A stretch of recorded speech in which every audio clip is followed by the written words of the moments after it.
আসসালামু আলাইকুম রহমতুল্লাহ, welcome to our one shot MCQ class. আশা করি সবাই ভালো আছো এবং আমাদের ওয়ান শট এমসিকিউ ক্লাসগুলো করে অনেক উপকৃত হচ্ছ। আর তোমরা যদি আমাদের আগের ক্লাসগুলো করে থাকো তাহলে ভাই অবশ্যই বুঝতে পারবে আমরা কেবল গতানুগতিকভাবে এমসিকিউ আলোচনাই করছি না, বরং একই সাথে ওই টপিকটা পুরোপুরি বেসিক থেকে আলোচনা করার চেষ্টা করছি। তো ভাইয়া, ক্লাস শুরু করার আগে আমি আমার পরিচয় দিয়ে নিই। আমি শাহজাদুর রহমান ফুয়াদ, পড়াশোনা করছি রংপুর মেডিকেল কলেজে। আর আজকে আমরা আলোচনা করব প্রাণীর পরিচিতি নিয়ে। এটা জুওলজির ভাইয়া সেকেন্ড চ্যাপ্টার। তো কথা না বাড়িয়ে ভাইয়া ক্লাস শুরু করি। হ্যাঁ হ্যাঁ, বিসমিল্লাহ। প্রথম কোশ্চেন, হাইড্রার একবার ব্যবহার উপযোগী কোষ কোথায় সবচেয়ে কম? হ্যাঁ, প্রথমে আমাদের হাইড্রা জানতে হবে।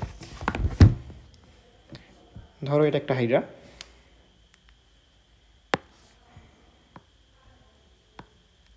এটা একটা হাইড্রা।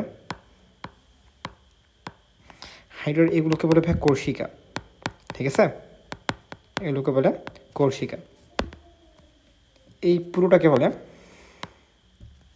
দেহকাণ্ড।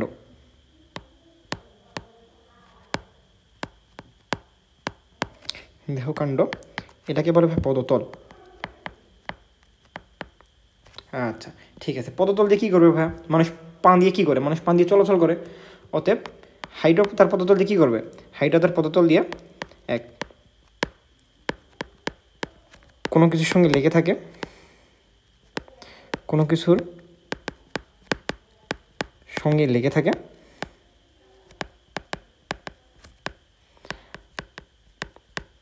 আর দুই নম্বর ভাবে চলাচল করে।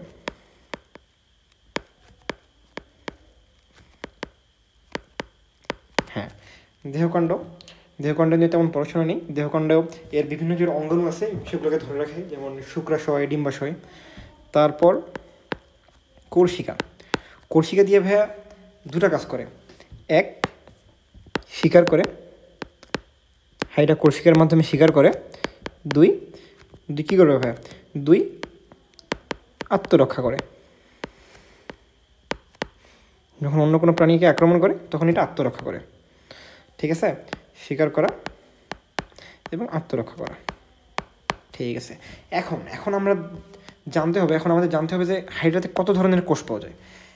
হাইড্রাতে ভাইয়া দুই ধরনের স্তরে দুই ধরনের কোষ পাওয়া যায়। সরি, হাইড্রাতে ভাইয়া দুইটি স্তর থাকে। এক হলো এক্টোডার্ম, দুই এন্ডোডার্ম বা গ্যাস্ট্রোডার্ম।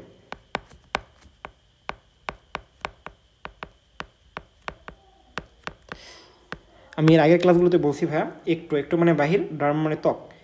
অতএব এক্টোডার্ম মানে বাইরের ত্বক, আর এন্ডোডার্ম মানে ভিতরের ত্বক, ঠিক আছে? তো এক্টোডার্মে ভাইয়া কী কী থাকে? এক্টোডার্মে থাকে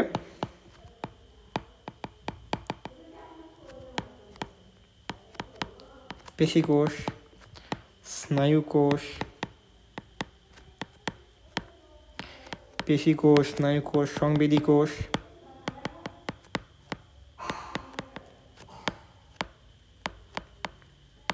হ্যাঁ, সংবেদী কোষ, জনন কোষ, নিউরোসাইট কোষ,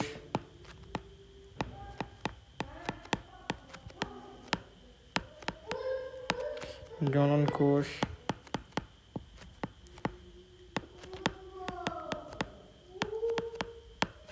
নিউরোসাইট কোষ। আমি ভাইয়া যেগুলো লিখতেছি আমি ক্লাসের পিডিএফটা দিয়ে দেবো, তবে তোমার সবচেয়ে বেশি উপকৃত হবে তুমি যদি আমি যা লিখতেছি তুমি ওটা নোট ডাউন করো খাতায়, ঠিক আছে? তো আমি যা লিখতেছি ভাই প্লিজ একটু কষ্ট করে নোট ডাউন করবা, আশা করি তুমি উপকৃত হবা। তারপর গ্রন্থি কোষ, 6 নম্বরে আছে গ্রন্থি কোষ।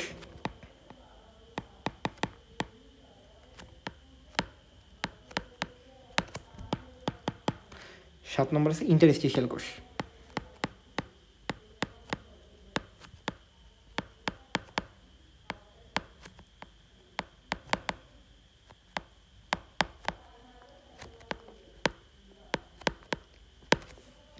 তারপর এন্ডোডার্ম বা গ্যাস্ট্রোডার্ম, এখানে কি আছে? এখানে আছে ভাইয়া পুষ্টিকোষ। পুষ্টিকোষ কি ভাই? আমরা এক্টোডার্মে কী বললাম? আমরা এক্টোডার্মে যে পেশিকোষ পড়ছি না, এই পেশিকোষ যখন এন্ডোডার্মে থাকে তখন একে বলা হয় পুষ্টিকোষ, ঠিক আছে? তারপর এখানে আছে গ্রন্থিকোষ,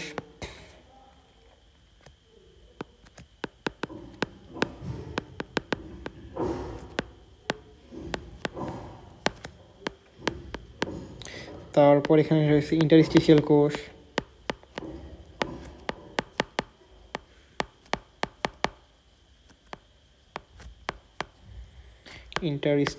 কোষ, স্নায়ু কোষ,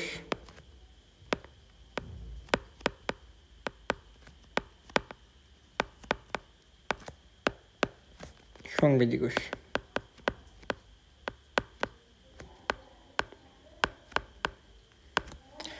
সংবেদী কোষ এখানে ভাই দেখো, এখানে এক্টোডার্ম এবং এন্ডোডার্ম সবগুলো কোষই সেম, কেবলমাত্র এন্ডোডার্মে কোন কোন কোষ থাকে না, এন্ডোডার্মে জনন কোষ এবং নিউরোসাইট কোষ থাকে না। তো এটা সুন্দরভাবে লিখে দিই। জনন কোষে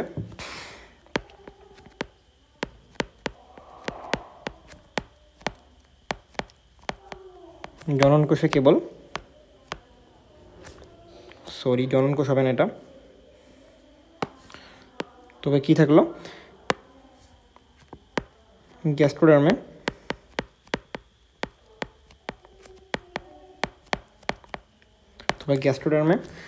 জনন কোষ ও নিউরোসাইট কোষ থাকে না।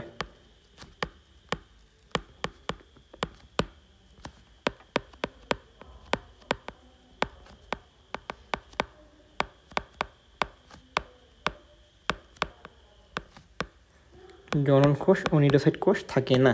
তো এটা আমরা কীভাবে মনে রাখবো? আমরা মনে রাখবো যোনি দিয়ে। যোনি, তো কী হলো, যোনিতে জনন কোষ আর নিউরোসাইট কোষ। গ্যাস্ট্রোডার্মে কেবলমাত্র দুটি কোষ থাকে না, একটা হলো জনন কোষ ও নিউরোসাইট কোষ। আর এই জনন কোষ আর নিউরোসাইট কোষ কোথায় থাকে? বা এক্টোডার্মে থাকে। এখন আমাদের এই কোষগুলো একটু কাজ জানতে হবে, ঠিক আছে ভাইয়া? এর মধ্যে সবচেয়ে ইন্টারেস্টিং কোষ হলো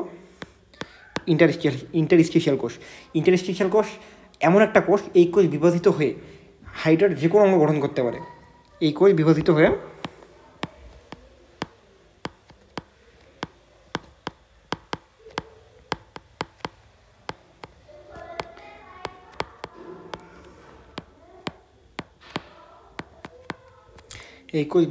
যে কোনো অঙ্গ গঠন করতে পারে।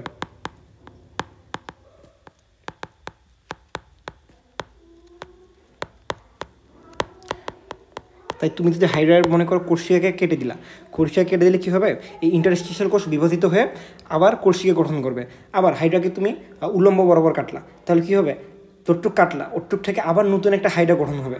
মানে ইন্টারস্টিশিয়াল কোষ এমন কোষ, যে কোষ যে কোনো কোষে পরিণত হতে পারে। তাই হাইড্রাকে আমরা যে কোনোভাবে মারার চেষ্টা করি না কেন, হাইড্রার আসলে কোনো স্বাভাবিক মৃত্যু নেই, কারণ হাইড্রার যে অঙ্গটারই ক্ষতি হয়, ইন্টারস্টিশিয়াল কোষ এসে সেই অঙ্গটাকে পূরণ করে দেয়। ঠিক আছে ভাইয়া? আরেকটা হিসেবে নিউরোসাইট কোষ। এই নিউরোসাইট কোষ, এখানে ভাইয়া নিউরোসাইট কোষের মধ্যে আছে নেমাটোসিস্ট। এই নেমাটোসিস্টের মধ্যে থাকে বিষ। এই বিষ কী করে? এই বিষ শিকার এবং আত্মরক্ষায় সাহায্য করে। ঠিক আছে? তো দেখো, শিকার এবং আত্মরক্ষা আমাদের কোনটা করছিল? শিকার এবং আত্মরক্ষা করছিল আমাদের কোষিকা। ঠিক আছে ভাইয়া? কোষিকা। সুতরাং কোষিকাতে কী থাকবে? কোষিকাতে নিউরোসাইট কোষ বেশি থাকবে, কারণ নিউরোসাইটও করে কি, নিউরোসাইটও সাহায্য করে শিকার এবং আত্মরক্ষা, এবং কোষিকার মাধ্যমেও হাইড্রা কী করে? শিকার এবং আত্মরক্ষা করে। তাহলে ভাইয়া কোষিকাতে কোন কোষ সবচেয়ে বেশি প্রয়োজন হবে? কোষিকাতে নিউরোসাইট কোষ সবচেয়ে বেশি প্রয়োজন হবে। তাহলে কোষিকাতে নিউরোসাইট কোষ সবচেয়ে বেশি থাকে। নিউরোসাইট কোষ সবচেয়ে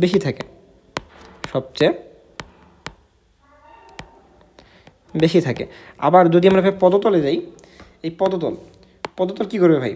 পদতল কেবলমাত্র চলাচলে সাহায্য করবে এবং কোনো কিছুর সঙ্গে লেগে থাকতে সাহায্য করবে। এখানে কি ভাই শিকার বা আত্মরক্ষা কোনো অবদান আছে? শিকার বা আত্মরক্ষায় পদতলের কোনো অবদান আছে? অবশ্যই শিকার বা আত্মরক্ষায় পদতলের কোনো অবদান নেই। অতএব যেহেতু পদতলে শিকার বা আত্মরক্ষা করে না, তাহলে কি এখানে নিউরোসাইট কোষেরও কোনো প্রয়োজন হবে না। এই জন্য পদতলে নিউরোসাইট কোষের সংখ্যা সবচেয়ে হবে কম। ঠিক আছে ভাইয়া? তাহলে উত্তর কী হবে? উত্তর হবে পদচাকতি। হ্যাঁ, পদচাকতিতে নিউরোসাইট কোষের সংখ্যা সবচেয়ে কম। তারপর পরের প্রশ্নে আসি। হাইড্রা এর নাইট্রোজেন ঘটিত বজ্র থেকে শৈবালে কিসের চাহিদা পূরণ করে? এই দেখো, এটা একটা হাইড্রা, ধরো এটা একটা হাইড্রা। হাইড্রার ভিতরে কিছু শৈবাল বাস করে। শৈবাল ভাইয়া বাস করে এখানে সিম্বায়োসিস প্রক্রিয়ায়।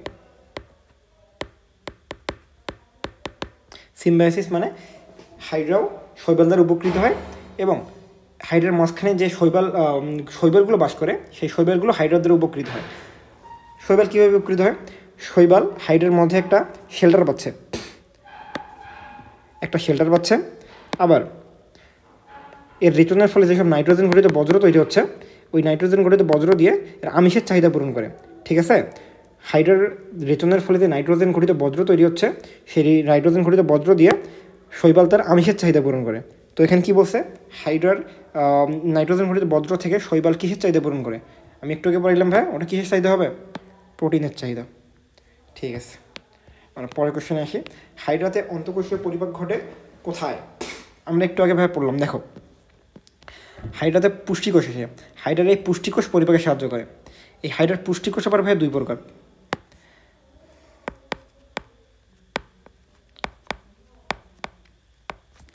হাইড্রার পুষ্টিকোষ দুই প্রকার।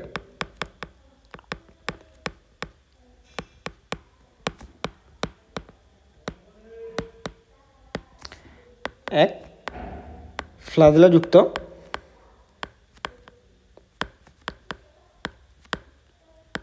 আর দুই নম্বরটা ক্ষণপদীয়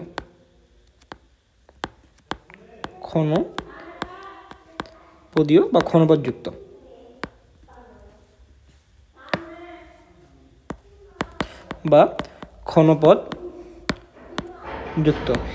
এই ফ্লাজেলাযুক্ত যেটা ভাবে কোষ আছে না, এই ফ্লাজেলাযুক্ত ভাবে করে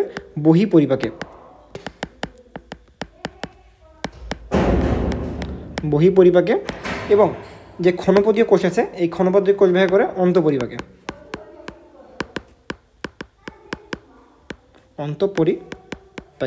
অন্তঃপরিপাক বলতে ভাবে বোঝায় এখানে এনজাইমের ক্রিয়াকলাপ থাকে। অন্তঃপরিপাকে এনজাইমের ক্রিয়াকলাপ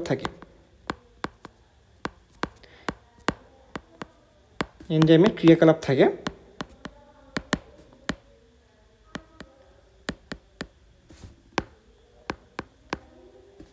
এবং এটি কোষের ভিতর সংঘটিত হয়।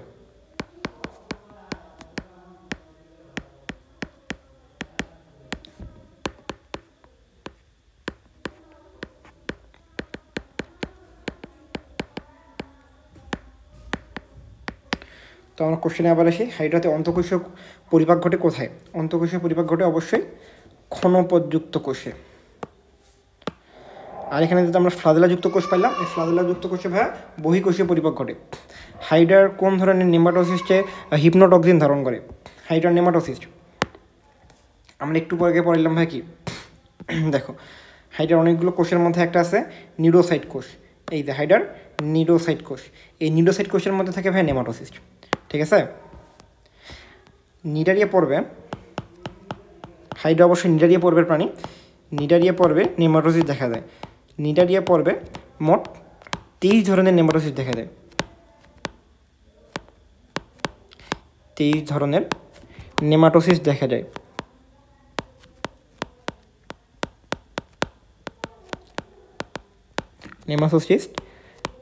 যায়। এর মধ্যে হাইড্রাতে 4 ধরনের নেমাটোসিস দেখা যায়। এর মধ্যে হাইড্রাতে 4 ধরনের নেমাটোসিস দেখা যায়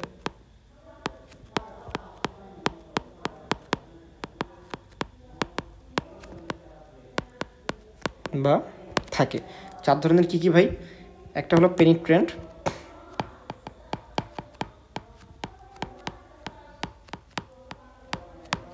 বা স্টিনোটিল,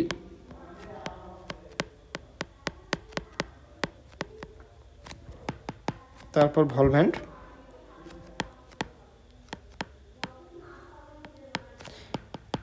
তারপর হলোট্রাইকাস আইসোরাইজা,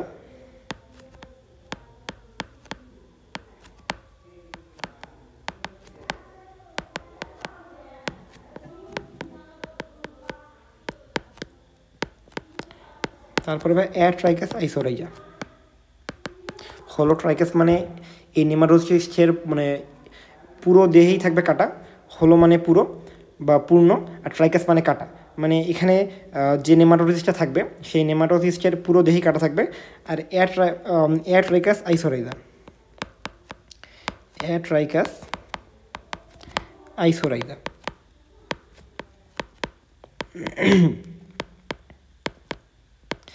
মানে 9, ট্রাইকাস মানে কাটা। অর্থাৎ এখানে যে নেমাটোসিসটা থাকবে ওই নেমাটোসিসটার গায়ে কোনো কাটা থাকবে না। এর মধ্যে ভাই প্রধান নেমাটোসিস্ট হলো পেনিট্রেন্ট। এই পেনিট্রেন্টের মধ্যে কী থাকে ভাই? পেনিট্রেন্টের মধ্যে থাকে হিপনোটক্সিন।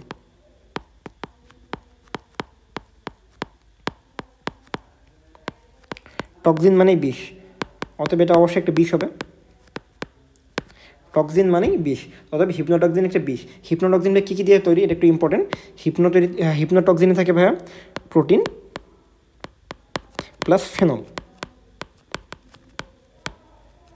তো আমি আবার একটু আলোচনা করি। নিডারিয়া পর্বে 23 ধরনের নেমাটোসিস দেখা যায়। এই 23 ধরনের মধ্যে হাইড্রাতেই দেখা যায় 4 ধরনের। এই 4 ধরনের মধ্যে যেটা পেনিট্রেন্ট বা স্টিনোটিল আছে, এখানে হিপনোটক্সিন নামে এক ধরনের বিষ থাকে।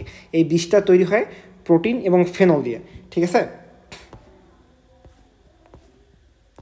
হ্যাঁ, তো কোশ্চেনটা কী ছিল? হাইড্রায় কোন ধরনের হিপনোটক্সিন থাকে? হাইড্রায় হিপনোটক্সিন থাকে পেনিট্রেন্টে। হাইড্রার অনেক ধরনের নেমাটোসিস্ট আছে, এর মধ্যে যেটা পেনিট্রেন্ট বা স্টিনোটিল, এখানেই থাকে হিপনোটক্সিন।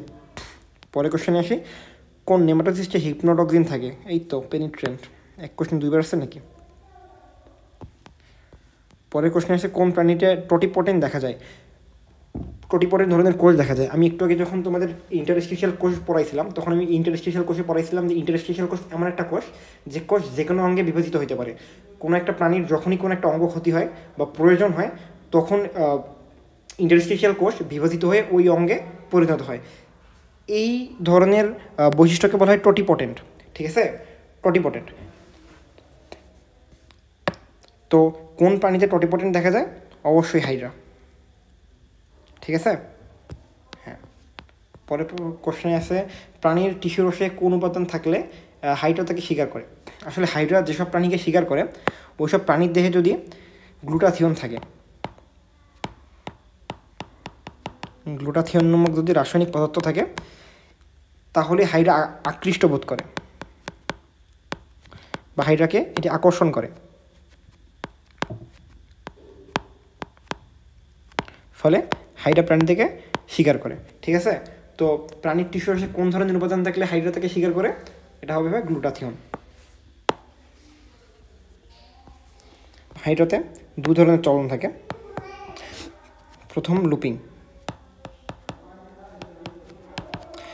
লম্বা দ্রুত অতিক্রমে এ ধরনের চলন ব্যবহৃত হয়। লম্বা দ্রুত অতিক্রমে ব্যবহৃত হয়। লম্বা দ্রুত অতিক্রমে ব্যবহৃত হয়।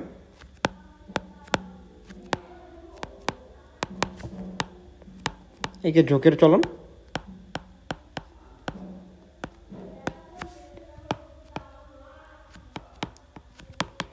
বা শুয়োপোকা চলনও বলে।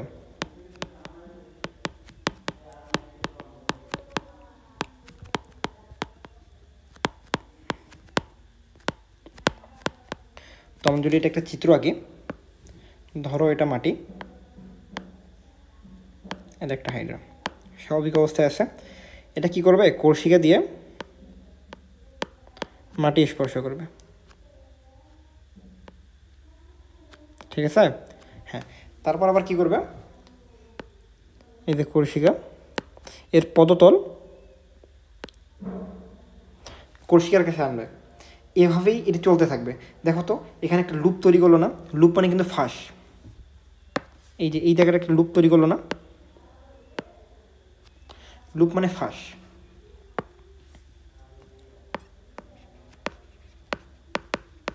লুপ, এই যে লুপ। ঠিক আছে? লুপ মানে ফাঁস, এই জন্য একে বলা হয় লুপিং। এভাবে দেখবা যোগ বা শুয়োপোকা চলে, এজন্য একে যোগ বা শুয়োপোকার চলনও বলে। আরেকটা আছে সমারসল্টিং। আরেকটা এর আগে দেখো, লতে লুপিং, লুপিংয়ে ল আছে। ঠিক আছে? আবার লম্বাতেও ল আছে, লুপিংয়ে ল আছে, লম্বাতে ল আছে। অতএব কী হবে? লম্বা দ্রুত অতিক্রম করার সময় হাইড্রা লুপিং ব্যবহার করবে, আর সমারসল্টিংয়ে স্বল্প দ্রুত অতিক্রম করার সময় হাইড্রা সমারসল্টিং ব্যবহার করবে। ঠিক আছে? সমারসল্টিং। আরেকটা আছে সমারসল্টিং। সমারসল্টিং আমরা দেখব সমারসল্টিং।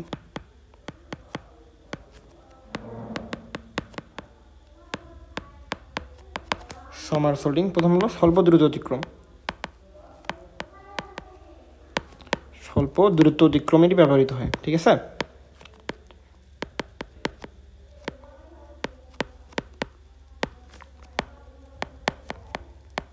এটি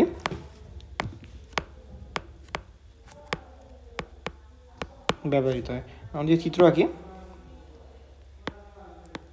এটা একটা হাইড্রা, এখানে কি করবে,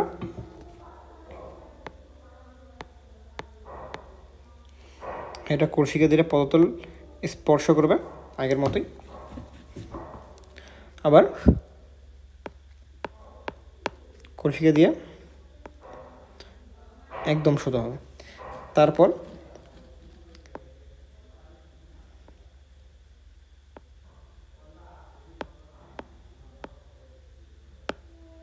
আবার পদতলের উপর ভর দিয়ে দাঁড়াবে। তো কী হলো ভাই, দেখো তো পুরোটা একটা ডিগবাজির মতো হলো না? হ্যাঁ, এটা একটা পুরো ডিগবাজির মতো হলো, এই জন্য একে ডিগবাজি চলনও বলা হয়।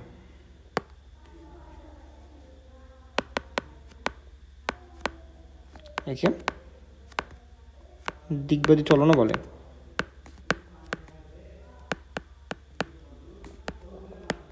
ঠিক আছে ভাই, এখানে দেখো সামারসল্টিংয়ের দন্তস আছে, ঠিক আছে, স্বল্পতেও দন্তস আছে। তো কী হবে, স্বল্প দ্রুত অতিক্রমে সামারসল্টিং পদ্ধতি ব্যবহৃত হয়, ঠিক আছে। হ্যাঁ, তো প্রশ্ন কী বলছে, হাইড্রার দ্রুত গতির চলনে হাইড্রার দ্রুত গতির চলনের নাম কি? হাইড্রার দ্রুত গতির চলনের নাম হলো ভাইয়া সামারসল্টিং। এটা কীভাবে মনে রাখবো, যখন আমরা কাছাকাছি কোনোখানে যাই, মনে করো আমাদের বাড়ি থেকে আঙিনায় যাচ্ছি, তখন আমরা দৌড়ে যাইতে পারি না, হ্যাঁ, এই জন্যই এখানে সামারসল্টিং হবে। আর আমরা যখন খুব দূরে যাই, যেমন ঢাকায়, তখন আমরা কি দৌড়ে যাই, আমরা হেঁটে হেঁটে আগে স্ট্যান্ডে যাই, তারপর বাসায় চড়ি, আগে আমরা স্ট্যান্ডে যাই, তারপর আমরা বাসে চড়ি, এই জন্যই লম্বা দ্রুত অতিক্রমে লুপিং ব্যবহৃত হয় এবং এখানে হাইড্রা ধীরে চলে, আর সামারসল্টিংয়ে দ্রুত চলে এবং স্বল্প দ্রুত অতিক্রমে এটি ব্যবহৃত হয়। ঠিক আছে, পরের বার, নিচের কোন কোষ যে কোনো কোষে পরিণত হতে পারে? আমি একটু আগে পড়লাম ভাই, এটা ইন্টারস্টিশিয়াল কোষ, ঠিক আছে। হ্যাঁ, এবং এই বৈশিষ্ট্যটাকে বলে টোটিপটেন্সি। পরের প্রশ্ন, কোন ধরনের চলন পদ্ধতিতে হাইড্রা লম্বা দূরত্ব অতিক্রম করে? লম্বা দূরত্ব ল আছে, এই যে লম্বা দূরত্বে ল আছে, লুপিংয়েও ল আছে, ঠিক আছে। তাহলে লম্বা দূরত্ব হবে লুপিং, আর স্বল্প দূরত্বের দন্তস্ব আছে, আবার সামারসল্টিংয়েও দন্তস্ব আছে, তাহলে ওটা হবে সামারসল্টিং। তারপর নিডারিয়া পর্বে কত ধরনের নেমাটোসিস পাওয়া যায়? একটু আগে পড়লাম, নিডারিয়া পর্বে মোট 23 ধরনের নেমাটোসিস পাওয়া যায়, এর মধ্যে হাইড্রাতে পাওয়া যায় 4 ধরনের। আচ্ছা, হিপনোটক্সিন কোন কোষে থাকে? হিপনোটক্সিন কোষে থাকে ভাই, হিপনোটক্সিন থাকে নিউরোসাইট কোষে। নিউরোসাইট কোষের মধ্যে যে নেমাটোসিস থাকে, ওই নেমাটোসিসটাতে কি থাকে, হিপনোটক্সিন থাকে। হিপনোটক্সিন ভাই কী দিয়ে তৈরি? হিপনোটক্সিন তৈরি ভাই প্রোটিন প্লাস ফেনল দিয়ে, এগুলো সব পড়াইছি। হ্যাঁ, পরের প্রশ্নে কী আছে? পরের প্রশ্নে হাইড্রার গ্যাস্ট্রোডার্মিসের কোষ কোনটি? হাইড্রার গ্যাস্ট্রোডার্মিসের কোন কোষ কোনটি ভাই? পুষ্টিকোষ। প্রথমেই লেখা ছিল, দেখে নিও। আর গ্যাস্ট্রোডার্মিস, নিচের কোন কোষ যে কোনো কোষে পরিণত হতে পারে? আমি একটু আগে পড়লাম ভাই, এটা ইন্টারস্টিশিয়াল কোষ, ঠিক আছে। হ্যাঁ, এবং এই বৈশিষ্ট্যটাকে বলে টোটিপটেন্সি। পরের প্রশ্ন, কোন ধরনের চলন পদ্ধতিতে হাইড্রা লম্বা দূরত্ব অতিক্রম করে? লম্বা দূরত্ব ল আছে, এই যে লম্বা দূরত্বে ল আছে, লুপিংয়েও ল আছে, ঠিক আছে। তাহলে লম্বা দূরত্ব হবে লুপিং, আর স্বল্প দূরত্বের দন্তস্ব আছে, আবার সামারসল্টিংয়েও দন্তস্ব আছে, তাহলে ওটা হবে সামারসল্টিং। তারপর নিডারিয়া পর্বে কত ধরনের নেমাটোসিস পাওয়া যায়? একটু আগে পড়লাম, নিডারিয়া পর্বে মোট 23 ধরনের নেমাটোসিস পাওয়া যায়, এর মধ্যে হাইড্রাতে পাওয়া যায় 4 ধরনের। আচ্ছা, হিপনোটক্সিন কোন কোষে থাকে? হিপনোটক্সিন কোষে থাকে ভাই, হিপনোটক্সিন থাকে নিউরোসাইট কোষে। নিউরোসাইট কোষের মধ্যে যে নেমাটোসিস থাকে, ওই নেমাটোসিসটাতে কি থাকে, হিপনোটক্সিন থাকে। হিপনোটক্সিন ভাই কী দিয়ে তৈরি? হিপনোটক্সিন তৈরি ভাই প্রোটিন প্লাস ফেনল দিয়ে, এগুলো সব পড়াইছি। হ্যাঁ, পরের প্রশ্নে কী আছে? পরের প্রশ্নে হাইড্রার গ্যাস্ট্রোডার্মিসের কোষ কোনটি? হাইড্রার গ্যাস্ট্রোডার্মিসের কোন কোষ কোনটি ভাই? পুষ্টিকোষ। প্রথমেই লেখা ছিল, দেখে নিও। আর গ্যাস্ট্রোডার্মিসে ভাই কোন কোন কোষ থাকে না? 1 নম্বর ভাই জনন কোষ থাকে না, 2 নম্বর ভাই কী বলি, কোন কোন ভাই কোষ থাকে না? 1 নম্বর ভাই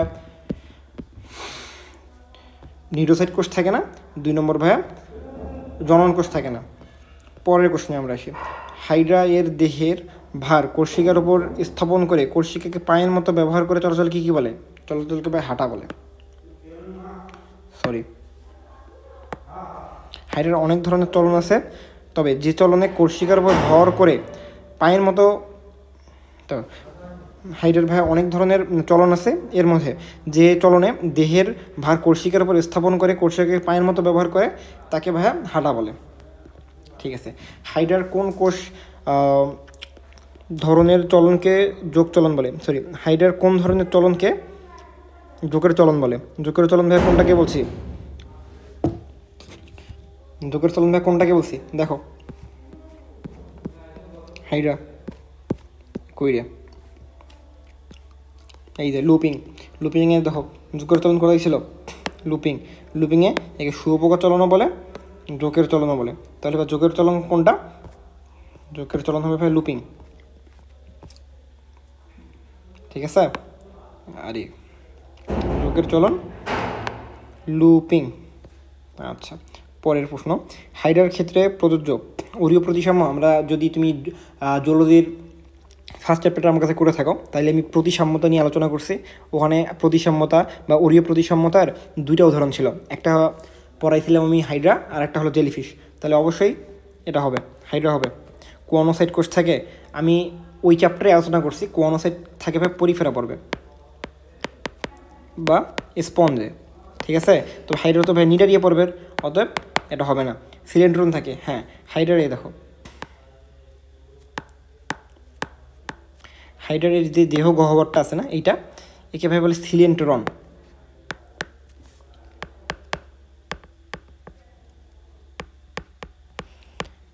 সিলেন্ট্রন, এটা একসঙ্গে পরিপাক এবং সংবহনের কাজ করে, তাই একে বলা হয় সিলেন্ট্রন।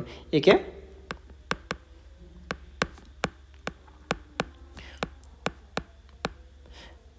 পরিপাক সংবহনতন্ত্র বলে বা গ্যাস্ট্রোভাস্কুলার অর্গান, গ্যাস্ট্রোভাস্কুলার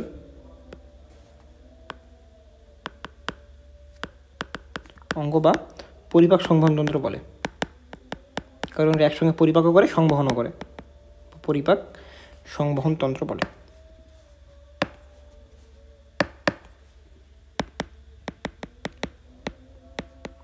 সংবহন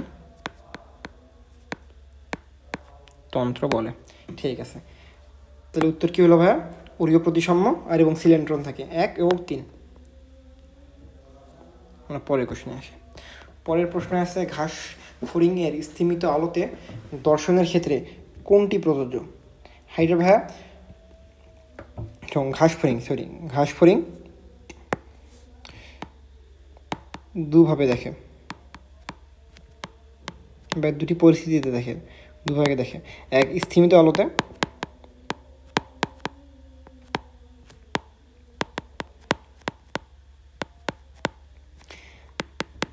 স্থিমিত আলোতে এখানে এটাকে বলে সুপার পজিশন।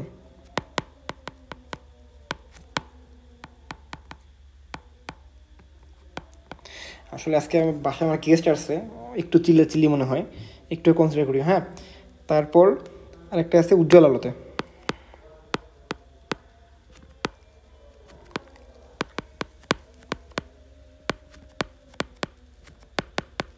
উজ্জ্বল আলোতে এটাকে বলে অ্যাপোজিশন,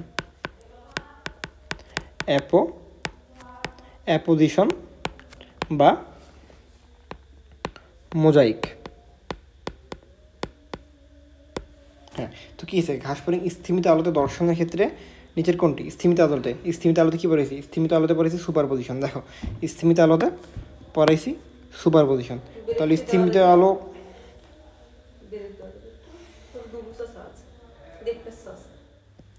তো ভাই এখানে কি সুপার পজিশন আছে? সুপার পজিশন নাই। তাহলে সুপার পজিশনে একটু আলোচনা করি তাহলে আর একটু। হ্যাঁ, সুপার পজিশনে কী হয় ভাই? সুপার পজিশনে এটা ধরো রঞ্জক আবরণী, ঠিক আছে? এই রঞ্জক আবরণীগুলো সংকুচিত হয়, সংকুচিত হওয়ার পর এই সংকুচিত হবে এবং উভয় ধরনের আলোক রশ্মি গ্রহণ করবে, ঠিক আছে? তাহলে সুপার পজিশনে কি?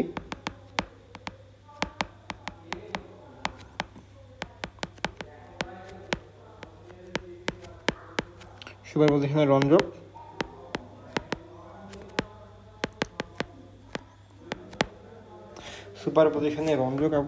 আবরণ সংকুচিত হবে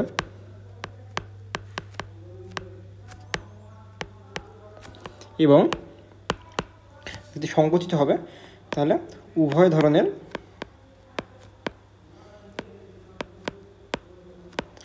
আলোকরশ্মি গ্রহণ করবে।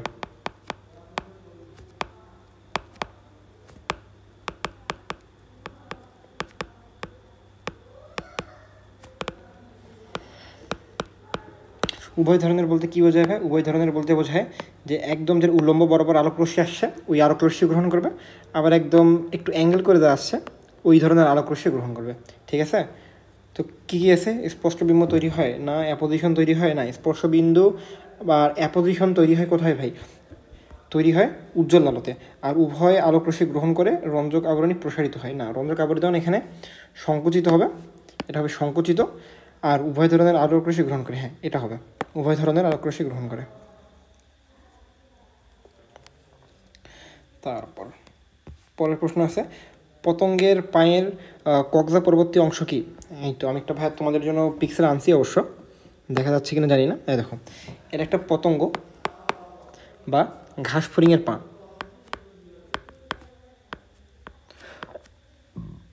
আবার কালকের মতো সমস্যা। হ্যাঁ, ঘাস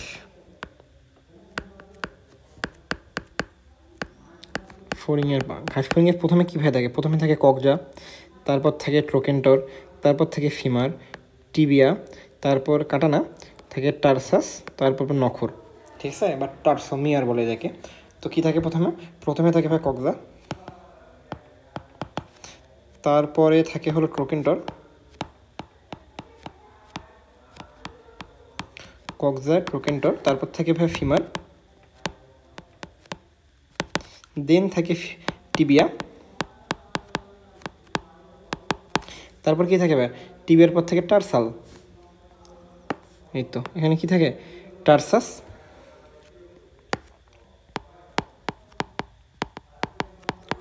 টার্সাস, তারপর থেকে টার্সোমিয়ার বা নখর, টার্সোমিয়ার বা নখর। তাহলে দেখো এখানে ককজা, ককজার পরবর্তী অংশ কি? ট্রোকেন্টর। ককজার পরবর্তী অংশ এখানে ট্রোকেন্টর। তারপর ভাই আমরা পরের প্রশ্নে আসি। পরের প্রশ্নে বলছে ক্রোপের বৈশিষ্ট্য কোনটি?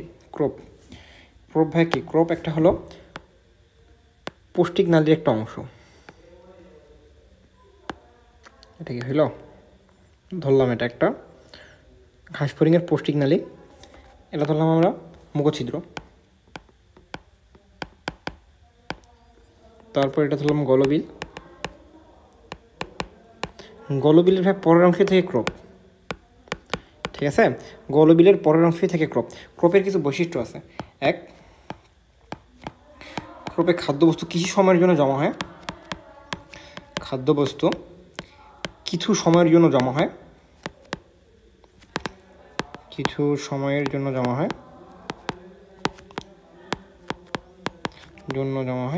যতক্ষণ ভাবে জমা হবে তখন কি ক্রোপের প্রাচীর ভাই সংকুচিত হবে। ক্রোপের প্রাচীর এদিকে সংকুচিত হবে। এই সংকোচন প্রসারণের কারণে খাদ্যবস্তু চূর্ণ বিচূর্ণ হয়। ক্রোপের প্রাচীর সংকোচন প্রসারণে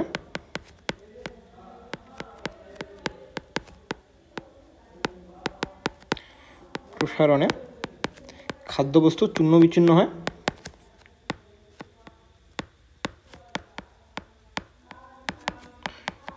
চূর্ণ বিচূর্ণ হয়। 3 নম্বর ভাই, এখানে এনজাইম দ্বারা প্রথম পরিপাক শুরু হয়। ঠিক আছে? এখানেই এনজাইমের ক্রিয়া প্রথম শুরু হয়।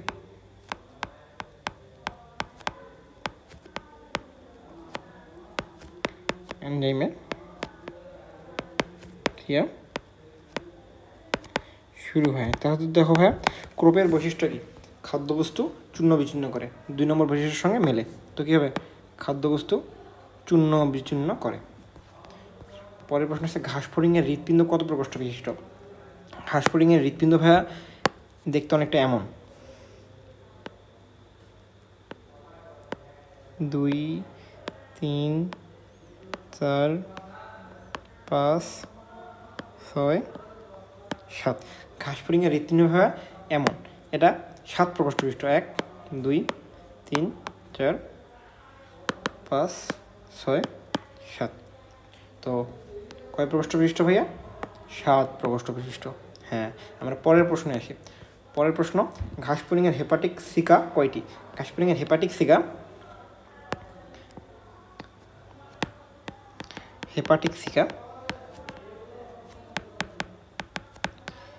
বা গ্যাস্ট্রিক সিকা, একে ভাই গ্যাস্ট্রিক সিকাও বলা হয়। গ্যাস্ট্রিক সিকা তোমার বইয়ে দেওয়া আছে ভাই 6 জোড়া। ঠিক আছে, 6 জোড়া মানে কতটি? 6 জোড়া মানে 12টি। হ্যাঁ, তারপর ভাইয়া গ্যাস্ট্রিক সিকা কি? গ্যাস্ট্রিক সিকা ভাইয়া এক ধরনের পৌষ্টিক গ্রন্থি, এখান থেকে অনেক ধরনের এনজাইম মিশ্রিত হয় যা পরিপাকে সাহায্য করে। ঠিক আছে, তারপর ঘাসফড়িংয়ের মধ্যে অন্ত্রের অন্তঃপ্রাচীর কোনটি দ্বারা তৈরি? এটা ভাইয়া পেরিট্রফিক পর্দা। এটা কিন্তু পেরিট্রফিক পর্দা ভাইয়া, কখনোই পেরিটোনিয়াম না। পেরিটোনিয়াম কিন্তু এখানে দেখা যায় না। ঠিক আছে, এটা হবে পেরিট্রফিক পর্দা।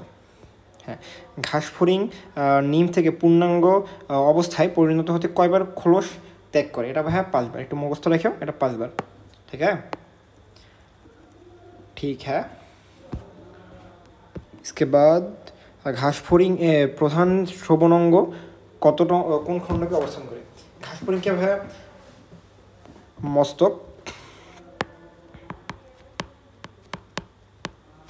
মস্তক, বক্ষ এবং উদর। মস্তক মানে মাথা, বক্ষ মানে ভাইয়া বুক, উদর মানে পেট, এই 3টে ভাগে ভাগ করা যায়। বক্ষকে আবার ভাইয়া 3 ভাগে ভাগ করা যায়। বক্ষে 3টি খণ্ড থাকে, এটা সম্মুখ, এটা মধ্য, এটা পশ্চাৎ। আর উদরে থাকে ভাই 11টি খণ্ড। ঠিক আছে, 1 2 3, এখানে থাকে 11টি খণ্ড। 1 2 3 4 5 6 7 8 9 10 11, এখানে 11টি খণ্ড থাকে ভাই। ঠিক আছে, এই যে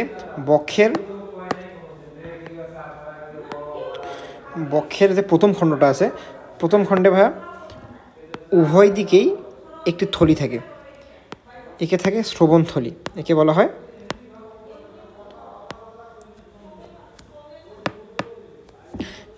ভাইয়া শ্রবণ থলি। তাহলে কি ভাইয়া, ঘাসফড়িংয়ের বক্ষের যেটা প্রথম খণ্ড আছে, প্রথম খণ্ডে একটা থলি থেকে, একে বলে শ্রবণ থলি। এটি আসলে শুনতে সাহায্য করে ঘাসফড়িংকে। এই শ্রবণ থলি পেরিট্রফিক পর্দা দ্বারা ঢাকা থাকে। পেরিট্রফিক পর্দা দ্বারা ঢাকা থাকে, পর্দা দিয়ে ঢাকা থাকে। তো কী হলো ভাইয়া, ঘাসফড়িংয়ের যে শ্রবণ থলিটা থাকে সেটি পেরিট্রফিক নামক পর্দা দ্বারা ঢাকা থাকে। আমরা একটু আগে বললাম ঘাসফড়িংয়ের প্রধান শ্রবণাঙ্গ কোন খণ্ডকে থাকে? প্রথম খণ্ডকে ভাই। ঠিক আছে, প্রথম 3টা খণ্ড থাকে, 3টা খণ্ডের মধ্যে প্রথম খণ্ডকে থাকে। তারপর নিম্নের কোন বৈশিষ্ট্য স্ত্রী ঘাসফড়িংয়ের মধ্যে দেখা যায়? দেখো, স্ত্রী ঘাসফড়িং এবং পুরুষ ঘাসফড়িংয়ের মধ্যে পার্থক্য করেন অনেকগুলো বৈশিষ্ট্য আছে ভাই, বুঝছো? ওই বৈশিষ্ট্যগুলোর মধ্যে কিছু বৈশিষ্ট্য তোমাকে পড়াই। যেমন এটা ধরো পুরুষের বৈশিষ্ট্য, এটা স্ত্রী ঘাসফড়িংয়ের বৈশিষ্ট্য। এখানে ভাইয়া যে আমি বলছিলাম উদরে 11টা খণ্ড থাকে, 11টা খণ্ডের মধ্যে 9ম খণ্ডে সাবজেনিটাল প্লেট থাকে ভাই, সাবজেনিটাল প্লেট। 9ম খণ্ডে সাবজেনিটাল প্লেট থাকে। আর স্ত্রী ঘাসফড়িংয়ে কি ভাই, স্ত্রী ঘাসফড়িংয়ে 9ম খণ্ডে অভিবজেটর থাকে।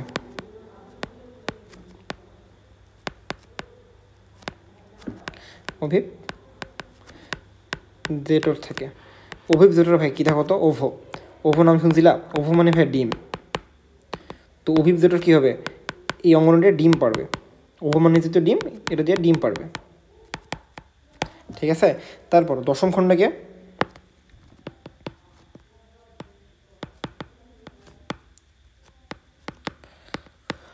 খণ্ডকে এখানে থাকবে অ্যানাল সার্কি।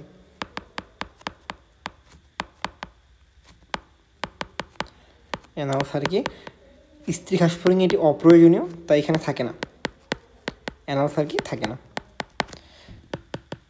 তারপর 11তম খণ্ডকে সুপ্রানাল প্লেট থাকে, সুপ্রা অ্যানাল প্লেট থাকে।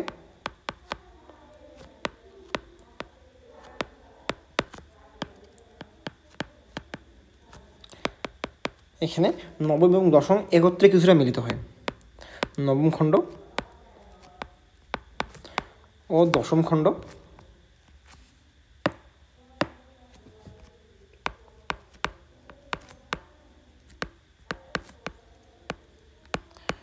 একত্রে কিছুটা মিলিত হয়, কিছুটা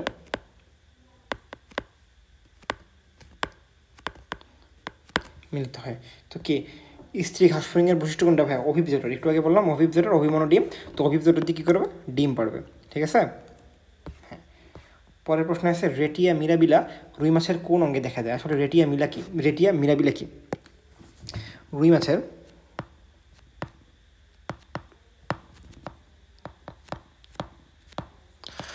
মাছের বায়ুথলির উভয় প্রকোষ্ঠে এক ধরনের ভাই গ্যাস গ্রন্থি থাকে, লাল রঙের গ্যাস গ্রন্থি থাকে। উভয় প্রকোষ্ঠে এক ধরনের লাল রঙের গ্যাস গ্রন্থি থাকে। দেখাচ্ছি তোমাকে আট করে। লাল রঙের গ্যাস গ্রন্থি থাকে, গ্যাস গ্রন্থি থাকে। একে রেটিয়া মিরা বলে, রেটিয়া মিরাবিলা।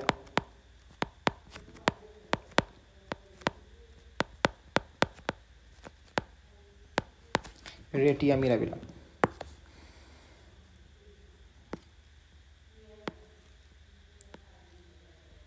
এটা হইল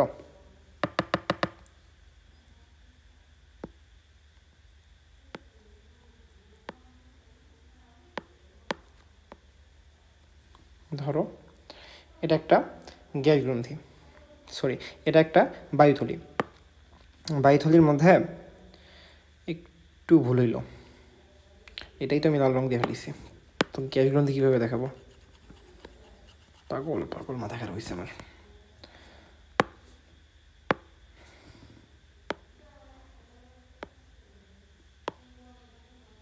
এটা একটা গ্যাস গ্রন্থি, একে বলে নিউমেটিক নালী, একে বলে নিউমেটিক নালী।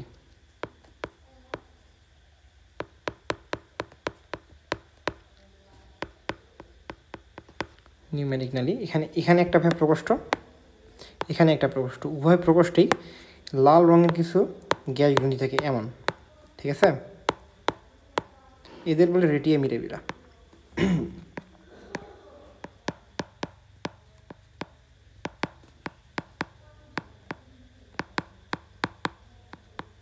মিরাবিলা। আর পুরোটা কী ভাই? পুরোটা একটা বায়ুথলি, রুই মাছের বায়ুথলি। ঠিক আছে, তো বলছে রেটিয়া মিরাবিলা রুই মাছের কোন অঙ্গে দেখা যায়?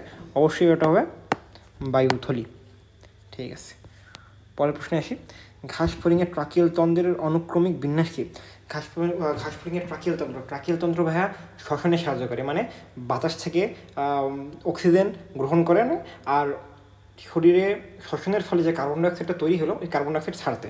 ঠিক আছে, এখানে প্রথমে আসে শ্বাসরন্ধ্রে, তারপর ট্রাকিয়াল কোষ। হ্যাঁ, এটা পেপার খ নম্বর।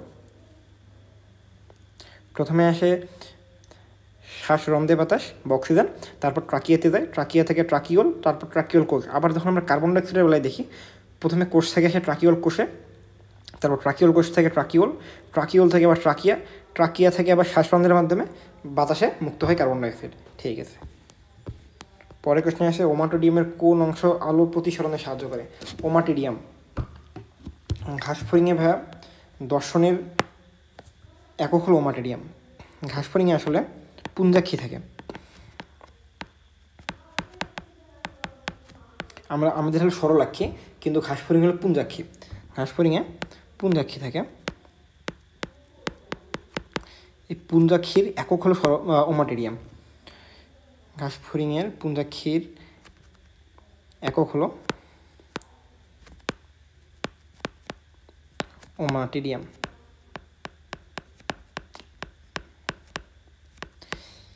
এই ওমাটেরিয়ামের অনেকগুলো অংশ আছে, তার মধ্যে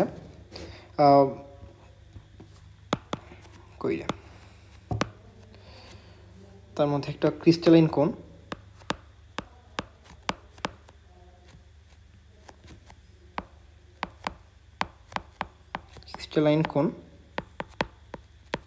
প্রতিসরণশীল অঙ্গ হিসেবে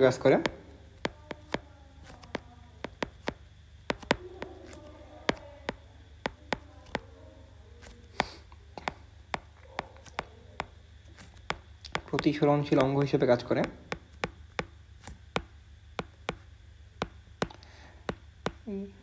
দেন আছে ভাই র্যাবডম।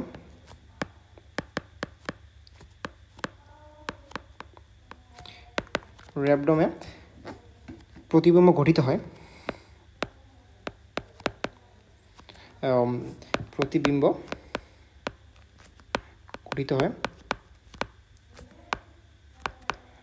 আর একটা দেখে কোর্নিয়াটা লেন্সের মতো কাজ করে।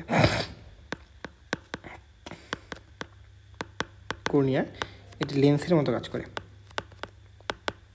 মোটামুটি এমসিকিউর জন্য একটু জানলেই হবে, লেন্সের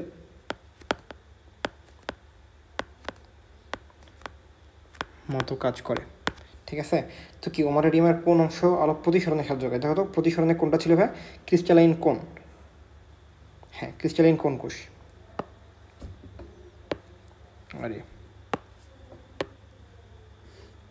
ক্রিস্টালাইন কোন কোষ। ঠিক আছে, তারপর সুপারপজিশন আমি কি বলেছিলাম একটু ভাই দেখো তো। সুপারপজিশনে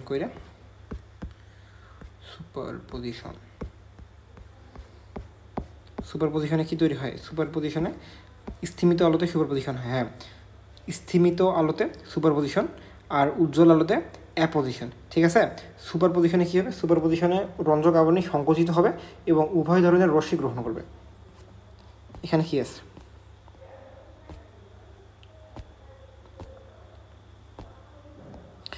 এখানে সুপারপজিশনে মৃদু আলো ব্যবহার হয়। হ্যাঁ, সুপারপজিশনে মৃদু বা স্থিমিত আলো ব্যবহার হয়। ঠিক আছে, তির্যক ও উলম্বিক উভয় আলো দরকার হয়। হ্যাঁ, আমি বলছি সুপারপজিশনে উভয় ধরনের আলোকরশ্মি গৃহীত হবে।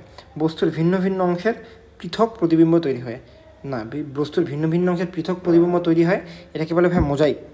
ঠিক আছে, এটাকে বলা হয় মোজাইক। যখন ভিন্ন ভিন্ন অংশের পৃথক পৃথক প্রতিবিম্ব তৈরি হবে তখন এটাকে বলে মোজাইক। আর মোজাইক আমি একটু আগে পড়েছিলাম এটা হয় উজ্জ্বল আলোতে।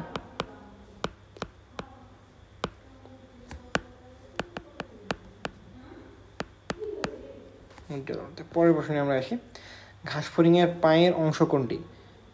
ঘাসফড়িংয়ের পা তোমাকে আমি ছবি সহ দেখিয়েছি ভাই, কী ছিল? কক্সা। ঠিক আছে, পরের প্রশ্ন, ঘাসফড়িংয়ের পুঞ্জাক্ষীর কোন অংশটি প্রতিবিম্ব তৈরি করে? দেখো তো, প্রতিবিম্ব আমি তৈরি করে কোথায় পড়াইলাম? র্যাবডম না? দেখো তো, এখানেই তো ছিল মনে হয়। হ্যাঁ, প্রতিবিম্ব গঠন হয় কোথায়? দেখো, এই দেখো, র্যাবডমে প্রতিবিম্ব গঠিত হয়। আমি কিন্তু পড়াইছি তোমাকে। তাহলে কী হবে? ঘাসফড়িংয়ের পুঞ্জাক্ষীর কোন অংশে প্রতিবিম্ব সৃষ্টি হয়? ওটা হবে র্যাবডম। হ্যাঁ, দেন আমরা পরের প্রশ্নে আসি। পরের প্রশ্নে যে রুই মাছের রক্ত সংবহনটা কোন ধরনের? রুই মাছের যদি আমরা রক্ত সংবহন যন্ত্র দেখি তাহলে প্রথমে আমাদের হার্ট রাখতে হবে। ঠিক আছে, ধরো এটা একটা heart.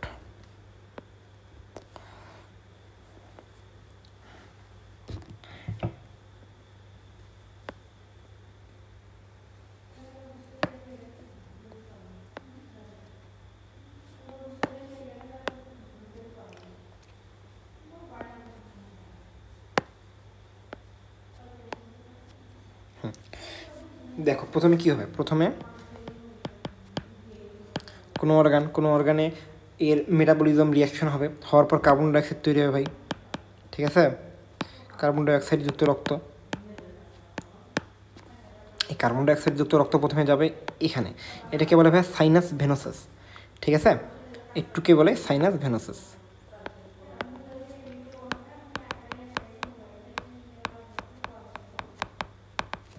Sinus venosus, sinus venosus, একটুকে বলা হয় এট্রিয়াম।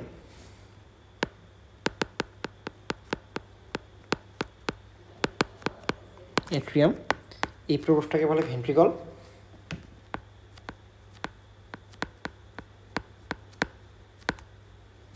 এখানে আমরা বালবাস আর্টারিওসিস,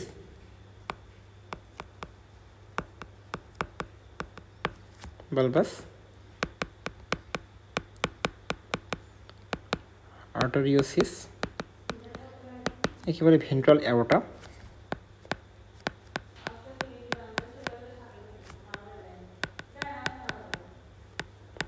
ভেন্ট্রাল অ্যারোটা থেকে কোথায় যাবে ভাই?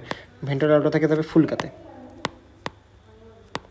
ফুলকাতে যাওয়ার পর এখানে কার্বন ডাইঅক্সাইড মুক্ত হবে এবং এখানে থেকে অক্সিজেন আবার যুক্ত হবে। এখান থেকে আবার অক্সিজেন যুক্ত রক্ত আবার এখানে আসবে অর্গানে। তো প্রথমে আমরা কী পাই ভাই? প্রথমে অর্গান থেকে কার্বন ডাইঅক্সাইড যুক্ত প্রথমে যাবে সাইনাস ভেনোসাসে, সাইনাস ভেনোসাস থেকে এট্রিয়াম থেকে এখানে আসবে ভেন্ট্রিকল থেকে যাবে বালবাস আর্টারিওসিস, তারপর কোথায় যাবে? তারপর যাবে ভেন্ট্রাল অ্যাওর্টা থেকে যাবে ফুলকাতে যেয়ে কী হবে? অক্সিজেন যুক্ত হবে। অক্সিজেন যুক্ত হওয়ার পর অক্সিজেন থেকে আবার অক্সিজেন যুক্ত রক্ত আবার আসবে অর্গানে, ঠিক আছে ভাই? এখানে দেখো সবসময় কার্বন ডাইঅক্সাইড যুক্ত রক্ত হৃৎপিণ্ডে যাচ্ছে, এই জন্যই একে বলা হয় ভেনাস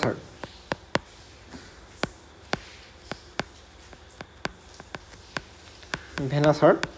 এবং রক্ত একবারই হার্টে যাচ্ছে, মানে কার্বন ডাইঅক্সাইড যুক্ত রক্ত একবারই হার্টে যাচ্ছে, তারপর আবার সঙ্গে সঙ্গে বের হয়ে যাচ্ছে, এই জন্য একে বলে একচক্রী রক্ত সংবহন তন্ত্র।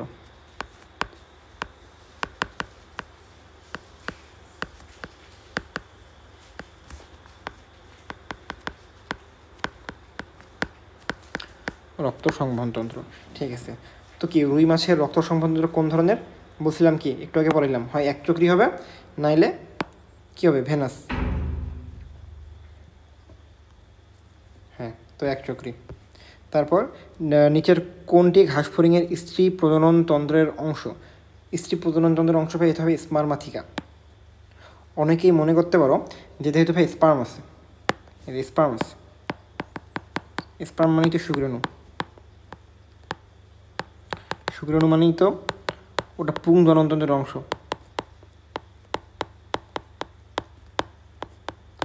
আসলে এটা পুং জননতন্ত্রের অংশ না। স্পার্মাথিকা মানে ভাই শুক্রধার। স্পার্মাথিকা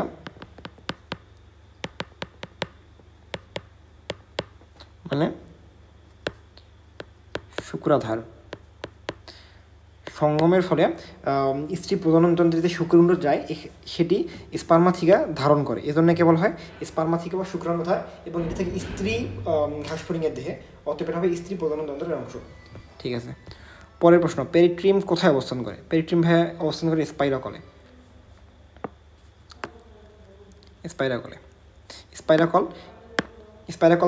স্পাইরাকলের মাধ্যমে ঘাসফড়িং শ্বাস গ্রহণ করে বা অক্সিজেন গ্রহণ করে এবং কার্বন ডাইঅক্সাইড ত্যাগ করে, এবং এই স্পাইরাকলে পেরিট্রিয়াম নামক পর্দা থাকে, ঠিক আছে। তো পেরিট্রিয়াম কোথায় থাকবে ভাই?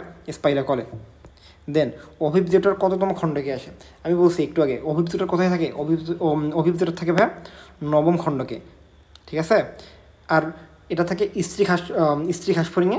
আর নবম খণ্ডকে যদি আমরা পুরুষ ঘাসফড়িংয়ের দেহে দেখি, তখন ওখানে আমরা পাবো সাবজেনিটাল প্লেট, ঠিক আছে। তো নবম খণ্ডক সাবজেনিটাল প্লেট থাকে পুরুষ ঘাসফড়িংয়ের দেহে, এবং স্ত্রী ঘাসফড়িংয়ের নবম খণ্ডকে থাকে অভিবজেটর, ঠিক আছে। ঘাসফড়িংয়ের রূপান্তরের ক্ষেত্রে কোনটি সঠিক? ঘাসফড়িংয়ের রূপান্তরের ক্ষেত্রে প্রথমে ডিম, লার্ভা, পিউপা, ইমাগো। এইটা প্রথমে থাকে ডিম, তারপর হয় ভাই লার্ভা, তারপর হয় পিউপা, তারপর হয় ইমাগো, ঠিক আছে। ডিম, লার্ভা, পিউপা, ইমাগো, এইটা একটু মনে রাখবা, ঠিক আছে। ঘাসফড়িংয়ের পায়ের অংশ কী ছিল? কগজা ছিল, তারপর টিবিয়া ছিল, তারপর টার্সাস ছিল, ঠিক আছে। তো কী হবে? 1 2 3। পরের প্রশ্ন, রুই মাছের বায়ুথলিতে রক্ত সরবরাহ করে কোন ধমনী? বায়ুথলি, রক্ত সরবরাহ নিয়ে একটুভাবে আমাদের পড়াশোনা করতে হবে। এটা তোমাদের হলো বইয়ে দেওয়া আছে, ধমনী নিয়ে পড়াশোনা যখন রক্ত সংবহন তন্ত্রে। সাবক্লেভিয়ান ধমনী, প্রথমেই সাবক্লেভিয়ান ধমনী, সাবক্লেভিয়ান ধমনী। সাব মানে নিচে, আর ক্লিভিয়ান ভাইয়া বোঝায় বুক বা বক্ষ। বুক বা বক্ষকে বায়োলজির ভাষায় ক্লিভিয়ান বলে, ঠিক আছে? সাবক্লিভিয়ান, বুক বা বক্ষ। তাহলে সাবক্লিভিয়ান ধমনী দ্বারা কোথায় যাবে? অবশ্যই বুক রিলেটেড যতগুলো অর্গান আছে বা বুকের যতগুলো অর্গান আছে রুই মাছের, ওসব অর্গানে সাবক্লিভিয়ান ধমনী দ্বারা রক্ত যাবে। তো ওখানে কী কী অর্গান আছে ভাই?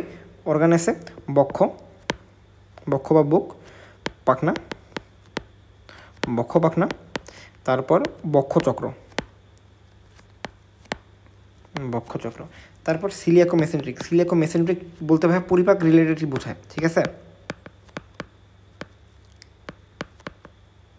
সিলিয়াকো মেসেন্ট্রিক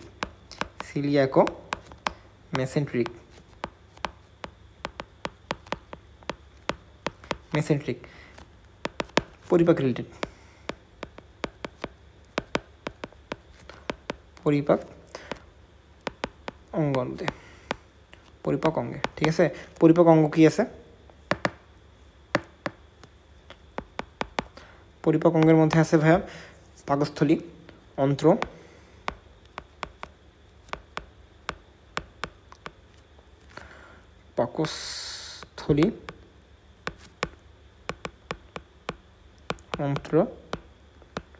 যকৃৎ,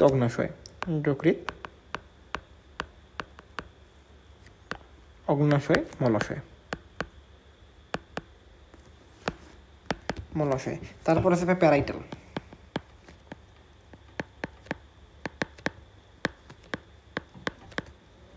প্যারাইটাল বলতে ভাই বোঝায় আসলে বর্ডার, ঠিক আছে? কোনো কিছুর একদম প্রান্ত বা পার্শ্ব, একে বলা হয় প্যারাইটাল বা বর্ডার। তখন কী হবে?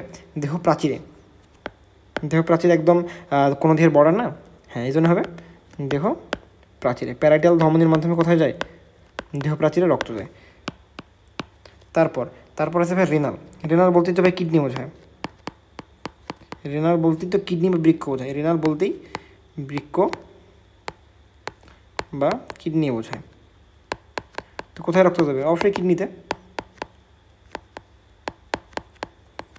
কিডনিতে। তারপর ইলিয়াক, এটা একটু মনে রাখবা। ইলিয়াক দ্বারা ভাই শনি পাখনাতে যায়, এটা মনে থাকবে তোমার।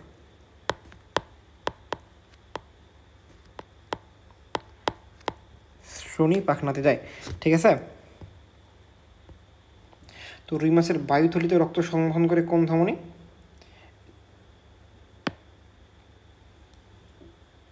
মেসেন্ট্রিক, ঠিক আছে। রুই মাছের ফুলকা আর্সের সংখ্যা কত?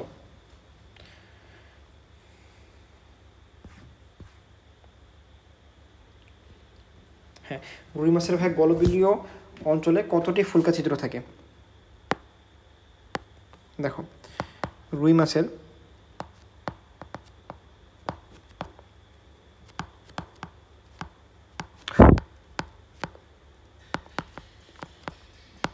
গলবিলীয় অঞ্চলে ফুলকা ছিদ্র কয়টি থাকে ভাই? ফুলকা ছিদ্র 2টি। দেখবা কানকো 2টা থাকে না, কানকো নিচেই তো থাকে ফুলকা ছিদ্র। তাহলে কী হবে? ফুলকা ছিদ্র থাকে গলবিলীয় অঞ্চলে। ফুলকা প্রকোষ্ঠ, সরি ভাই, কানকো নিচে থেকে ফুলকা প্রকোষ্ঠ থাকে 2টি। ফুলকা প্রকোষ্ঠ,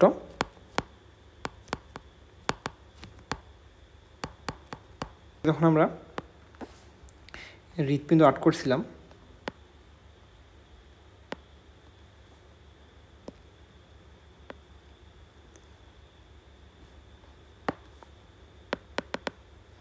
আমি পড়াইছিলাম এটা ভাইয়া এট্রিয়াম,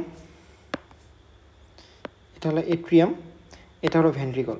তাহলে এট্রিয়াম থেকে যখন ভেন্ট্রিকলে রক্ত যাবে, এখানে একটা কপাটিকা দ্বারা নিয়ন্ত্রণ হয়। এই কপাটিকা বলে এট্রিও ভেন্ট্রিকুলার কপাটিকা। একে বলে এট্রিও ভেন্ট্রিকুলার কপাটিকা।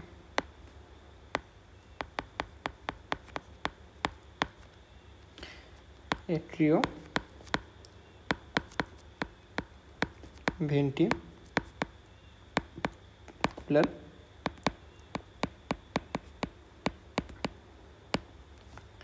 কপটিকা। তারপর এখানে থাকে ভাই কি, এখানে থাকে ভাই সাইনাস ভেনোসাস, এখানে থাকে সাইনাস ভেনোসাস, এখানে থাকে এট্রিয়াম। ঠিক আছে, দেখাই, এখানে সাইনাস ভেনোসাস, এখানে এট্রিয়াম। সুতরাং এখানে যে কপটিকাটা থাকবে যা রক্ত চলাচল নিয়ন্ত্রণ করবে, ওই কপটিকাটা হবে বা কি,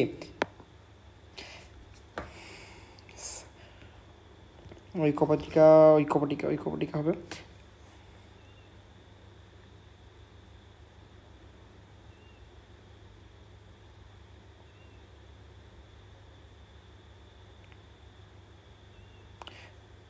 তো ভাই এখানে থেকে সাইনাস ভেনোসাস, এখান থেকে অ্যাট্রিয়াম। সুতরাং এখানে যে কপটিকা থাকবে ওই কপটিকার নাম হবে সাইনো অ্যাট্রিয়াল কপটিকা,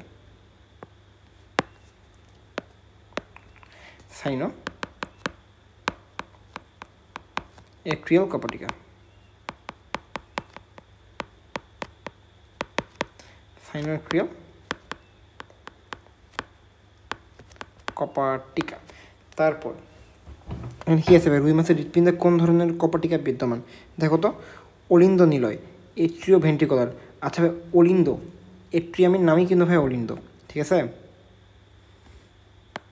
এট্রিয়াম মানেই অলিন্দ, আর ভেন্ট্রিকল মানেই নিলয়। সুতরাং এখানে কী হবে, অলিন্দ নিলয় কপটিকা। ঠিক আছে, তো কত নম্বর হবে ভাই? 1 নম্বর। ঠিক আছে, পরের প্রশ্ন আছে, কোনটি রুই মাছের যুগ্ম পাখনা? রুই মাছের আছে পাখনা অনেক ধরনের, সম্ভবত 5 ধরনের। রুই মাছের পাখনার মধ্যে রয়েছে 1 নম্বর পায়ু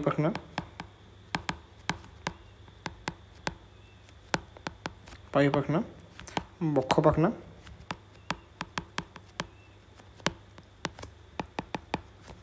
শ্রোণী পাখনা,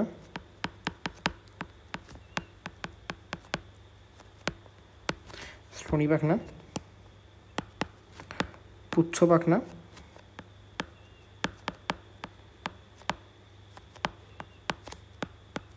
পৃষ্ঠ পাখনা,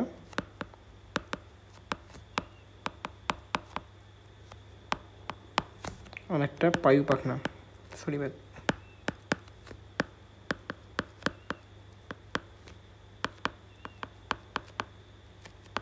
পায়ু পাখনা। এখন এগুলোর মধ্যে ভাই দেখো, যেগুলোতে প আছে, পুচ্ছ পাখনা, পৃষ্ঠ পাখনা, পায়ু পাখনা, এগুলো সবগুলো ভাইয়া সিঙ্গুলার। কিন্তু যেগুলোতে প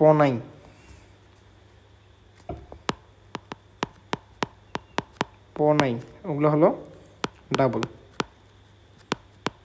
যেসব পাখনার নামের পূর্বে প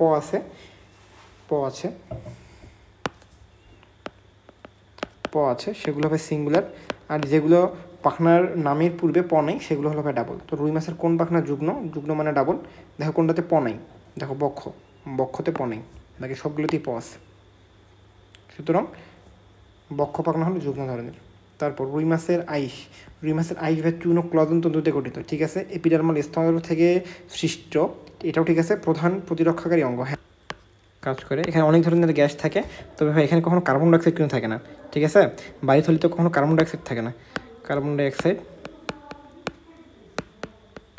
না, তো আমার প্রশ্নে আসি। প্রশ্ন হলো প্লবতা রক্ষা করে? হ্যাঁ, অবশ্যই প্লবতা রক্ষা করে, পড়াইছি। প্লবতা রক্ষা করে অবশ্যই। কার্বন ডাইঅক্সাইড হিসেবে আধার হিসেবে কাজ করে? অবশ্যই না ভাই, কার্বন ডাইঅক্সাইড এখানে থাকি না, এখানে অক্সিজেনের আধার হিসেবে এটি কাজ করে। ঠিক আছে, এখানে অক্সিজেন থাকে, শব্দ উৎপাদনে সহায়তা করে। হ্যাঁ, অনেক সময় বায়ুথলি শব্দ উৎপাদনে সহায়তা করে।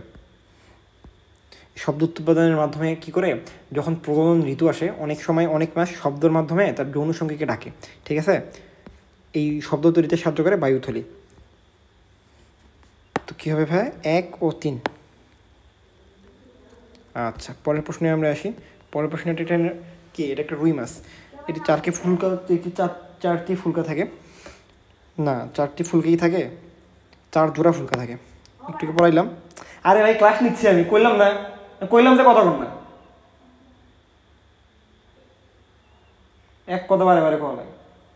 এখন আমি যে ক্লাসটা নিলাম এটা আবার প্রথম থেকে নেবো?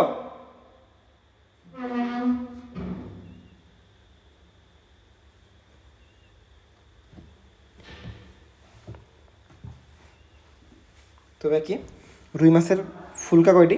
ফুলকা হলো 4 জোড়া।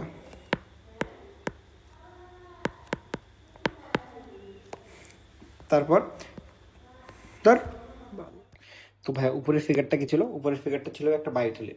তো মাছের যে বায়ুথলি থেকে, বায়ুথলির অনেকগুলো কাজ আছে। তার অন্যতম হলো প্লবতা রক্ষা করে, প্লবতা রক্ষা, মাছকে ভাসতে সাহায্য করা, মাছকে ভাসতে সাহায্য করা, অক্সিজেনের আধার হিসেবে কাজ করা,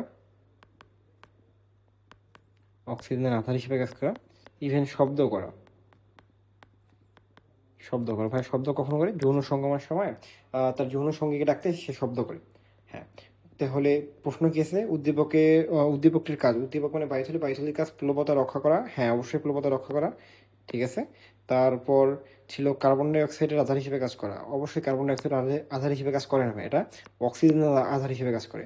তারপর শব্দ উৎপাদনে সহায়তা করে। হ্যাঁ, শব্দ উৎপাদনে সহায়তা করে। তাহলে কোনটা হবে? 1 ও 3। ঠিক আছে, পরের কোশ্চেনে আসি। পরের কোশ্চেনে কি দেওয়া আছে? একটা রুই মাছ দেওয়া আছে। রুই মাছে বলছে কোনটি উদ্দীপকের মাছের বৈশিষ্ট্য? উদ্দীপকের মাছ মানে অবশ্যই রুই মাছ। রুই মাছে কি বলছে? 4টি ফুলকা। 4টি ফুলকা না ভাই, এখানে থাকে 4 জোড়া ফুলকা, 4 জোড়া ফুলকা, অতএব এটা হবে না। তারপর কোনাস আর্টারিওসাস থাকে না।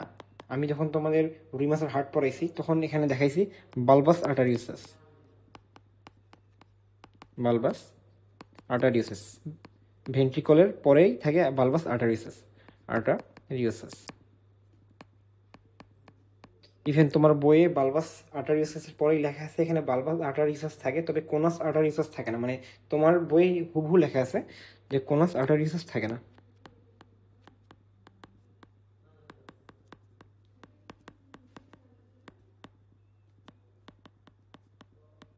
বলা আছে কোনাস আর্টারিওসাস নাই। অতএব 2 নম্বরটা হবে না, 1 নম্বরটা হবে না, 2 নম্বরটা হবে না।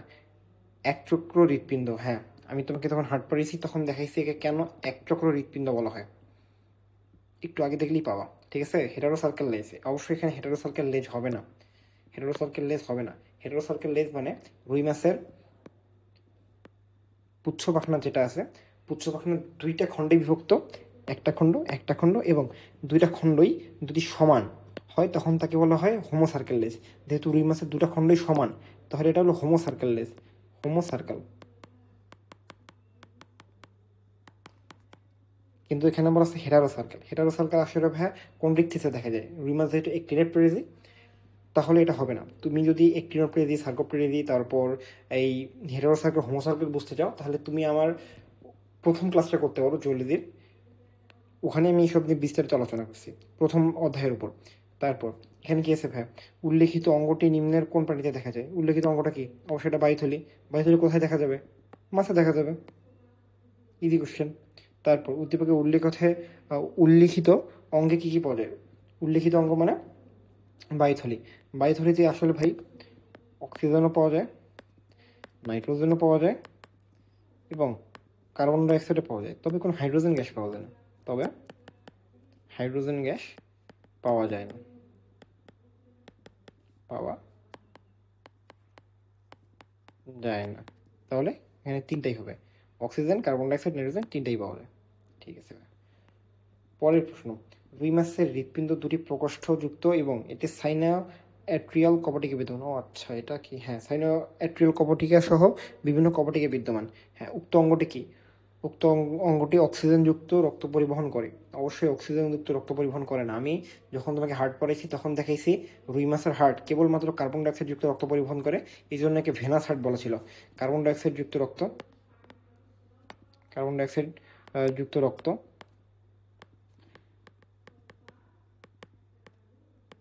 পরিবহন করে, তাই কি ভেনাস হার্ট বলা হয়, তাই কি ভেনাস হার্টও বলে। অতএব ভাই প্রথমটাই হবে না, প্রথমটাই হবে না। হ্যাঁ, ভেনাস হার্ট নামে পরিচিত। হ্যাঁ, কারণ কার্বন ডাইঅক্সাইড যুক্ত রক্ত বহন করে, রক্ত পরিবহন একমুখী। হ্যাঁ, রক্ত পরিবহন একমুখী। হার্ট পড়ার সময় পড়াইছি এগুলো সব, ঠিক আছে? তাহলে কোনটা হবে? হবে 2 ও 3। ঠিক আছে। তারপর উদ্দীপকে উল্লেখিত কপটিকার ক্ষেত্রে কোনটি সঠিক? উদ্দীপকে উল্লেখিত কপটিকা, কোন কপটিকার কথা বলা আছে ভাই? সাইনোএট্রিয়াল কপটিকা। সাইনোএট্রিয়াল কপটিকা মানে দেখাই তোমাকে সাইনোএট্রিয়াল কপটিকা কোনটা। ধরো এটা ভেন্ট্রিকল,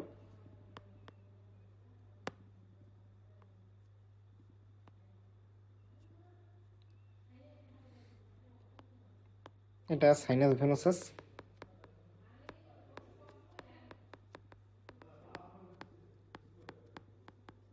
সাইনাস ভেনোসাস, এবং এটা এট্রিয়াম।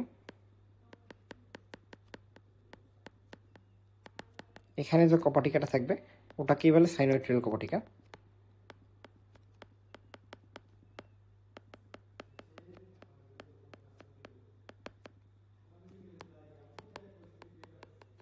সাইনোএট্রিয়াল কপাটিকা কী করবে? সাইনাস ভেনোসাস হতে, এই সাইনাস ভেনোসাস হতে যখন এট্রিয়ামে যাবে, এই যে এট্রিয়ামে যাবে, তখন রক্ত চলাচল নিয়ন্ত্রণ করবে। কি বলা আছে? রক্ত চলাচল অলিন্দ হতে নিলয়। অলিন্দ অলিন্দ অলিন্দ মনে হয় বোঝায় এট্রিয়াম। অলিন্দ মানে এট্রিয়াম।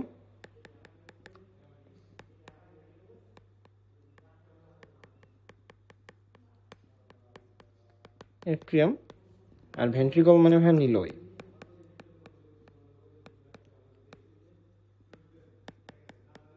ভেন্ট্রিকল মানে নিলয়। তাহলে কি হলো? রক্ত সাইনাস ভেনোসাস হতে অলিন্দে যায়। হ্যাঁ, খ নম্বর। এই যে রক্ত, এই যে সাইনাস ভেনোসাস, এই যে অলিন্দ, এখানে যে কপাটিকাটা থাকে ওটা নিয়ন্ত্রণ করে। অতএব এর মাধ্যমে রক্ত সাইনাস ভেনোসাস হতে কোথায় যাবে? অলিন্দে যাবে। ঠিক আছে, তো ভাই হবে খ নম্বর উত্তর। খ নম্বর, খ নম্বর। তারপর রুই মাছের ক্ষেত্রে সংবেদী অঙ্গ কোনটা? রুই মাছের ক্ষেত্রে সংবেদী অঙ্গ হলো পার্শ্বরেখা। এখানে একটা মানে রুই মাছের ফিগার ছিল, তোমাকে দেখাই। কোথায়?